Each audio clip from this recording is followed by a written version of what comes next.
¿Sabías que en promedio vamos 6 veces al baño en un día? Hoy les voy a contar la historia de un objeto que usamos más de lo que creemos.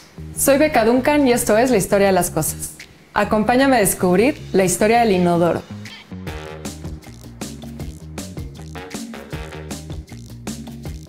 Los inodoros más antiguos los usaban los romanos. En esa época era parecido a una plancha o placa con agujeros que se apoyaba sobre 2 soportes de madera. Otros también podían ser tan solo un agujero en el suelo. Las élites romanas sí tenían letrinas, que básicamente eran fosas cubiertas con una placa con agujeros circulares. Estas eran usadas por todos los habitantes de la casa, incluso por los esclavos. Los romanos más humildes tenían tinajas, como una especie de orinal, que se guardaba en un hueco de las escaleras de la planta baja de la casa. Otros solo tenían una fosa, y esta era usada no solo por una familia, sino por todos los vecinos. Los más conscientes tiraban las heces de sus orinales en las tinajas. Otros, menos considerados que los demás, las echaban directamente a la calle. Como les contaré más adelante, esta práctica también fue común en la Nueva España. Obviamente las fosas generaban un hedor bastante desagradable, así que se tenían que limpiar de forma periódica. Los romanos inventaron también las primeras tuberías, un tema del que seguro después les puedo platicar con más detalle. Esto es importante en la historia del inodoro porque ya sus letrinas se conectaban con un canal que llevaba los desechos de las ciudades o pueblos hacia unas alcantarillas. Aunque no me lo crean, en esa época pensaban que lo mejor era tener las letrinas cerca de la cocina. Tenían que estar muy cerca del fregadero y la hoguera donde se cocinaba. Suena asqueroso, pero tenía sentido, porque así aprovechaban el agua que sobraba de la limpieza de la cocina para echarla a la letrina y así los desechos se iban hacia la calle a través de las tuberías. Los excusados públicos se construían en un espacio cuadrado o rectangular, rodeado por un banco corrido pegado a la pared. Este banco estaba hecho de losas de piedra. Tenía orificios de forma ovalada y en la parte de adelante una apertura en forma de gota. Estos orificios estaban ubicados de forma equidistante uno del otro, para que así la gente podía sentarse y tener suficiente espacio a los lados para poner sus cosas. El interior de estas bancas comunales era hueco, pero tenía una corriente constante de agua que llevaba los residuos hasta las alcantarillas. La mayoría de las letrinas romanas tenían también esponjas marinas montadas sobre mangos de madera para lavarse, porque todavía no se había inventado el papel de baño.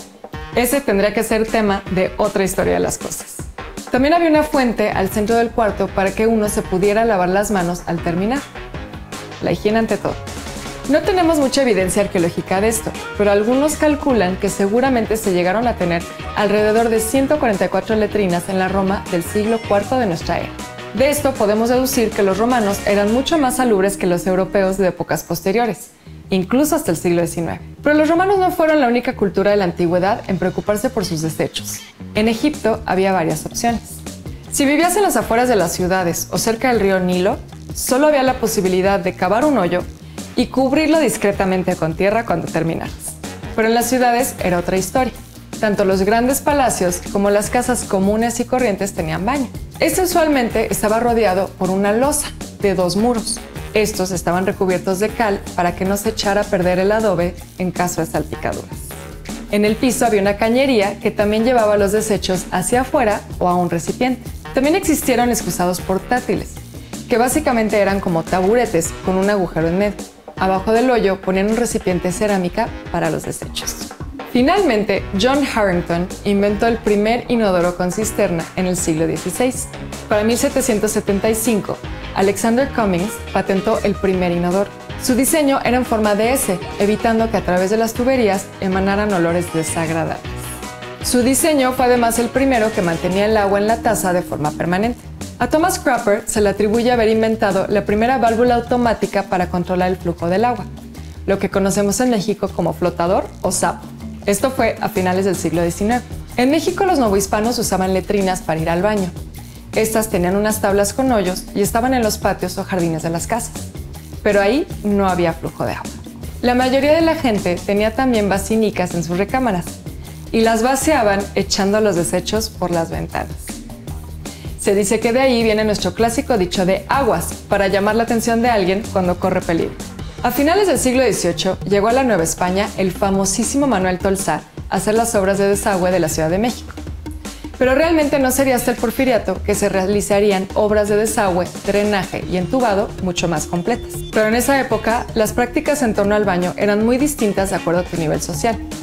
En las vecindades, por ejemplo, los baños se compartían entre los vecinos y las porteras tenían que limpiar desde los inodoros hasta las tuberías. Ya en el siglo XX aparecen los llamados water closet, que fueron los primeros muebles de baño listos para instalarse a las cañerías. Estos se convertirían en un elemento esencial del mobiliario del hogar. Desde los primeros años del siglo XX ya circulaban anuncios publicitarios de estos baños. La última innovación se ha dado en los últimos años con la creación de los inodoros ahorradores. Estos descargan ahora 6 litros contra los 13 que se usaban antes, en un esfuerzo por disminuir cada día nuestra huella de carbono.